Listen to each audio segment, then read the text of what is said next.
Dubai போயிட்டுருக்கேன் ஒரு அவார்டுக்காக. நாங்கள் எடுத்த ராஜ்கமல் எடுத்த அமரனுக்கு நிறைய அவார்டு கிடச்சிருக்கு. எனக்கும் ஒரு தெலுங்கு படத்தில் நடிக்கிறதுக்கு ஒரு அவார்டு கிடச்சிருக்கு. அதை வாங்கிட்டு திருப்பி டெல்லிக்கு போக வேண்டியிருக்கோம். துணை பிரதமர் எலெக்ஷன்.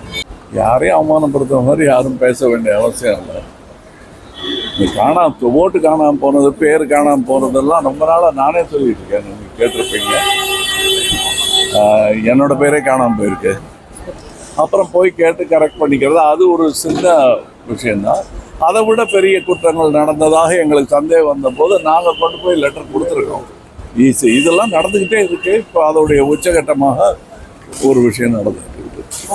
வெற்றிமாறன் அவர்களுடைய கருத்தை எப்படி பார்க்க 2 நாளைக்கு முன்னாடி பேசும்பொழுது என்ன அது கவனிக்கல, அது பார்த்துட்டு தான். இப்போ தற்பொழுது தமிழகத்தில் இப்போ ரீசெண்டாக முக்கியமான திருநாயகரோட தொல்லை ரொம்ப அதிகமாக இருக்குது. தீர்வு ரொம்ப சிம்பிளுங்க. அதை விஷயம் தெரிஞ்சவங்க, உலக சரித்திரம் தெரிஞ்சவங்க, சமூக சுகாதாரம் என்னன்னு தெரிஞ்சவங்க, கழுதை எங்கே காணான்னு யாராவது கவலைப்படுறாங்களா? கழுதைகள்லாம் காணாமல் போச்சா? நமக்காக எவ்வளோ பொதி சுமந்துருக்கு. இப்போ பார்க்குறதே இல்லையே கழுதை யாராவது காப்பாற்றணும்னு பேசுகிறாங்களா? எல்லா உயிரிலையும் காப்பாற்றணும், எவ்வளோ முடியுமோ காப்பாற்றணும். அவ்வளோதான் என்னுடைய கருத்து. முதல்வருடைய வெளிநாட்டு பயணத்தை எப்படி 3000 கோடிக்கு மேலாக முதலீடு ஈர்க்கப்பட்டிருக்கிறது. பாஜக அதை விமர்சனம் பண்ணுறாங்க. ஒரு டூரிசம் மாதிரி போயிருக்காரு.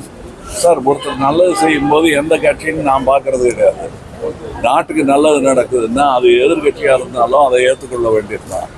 அதை தான் இவர் பண்ணியிருக்காரு. நாளைக்கு அவங்க நல்லது பண்ணால் சொல்லத்தான். அமெரிக்காவோட இந்த 50% வரியை எப்படி பார்க்குறீங்க? நான் அதை பற்றி ஒரு பெரிய கட்டுரையே எழுதியிருக்கேன்.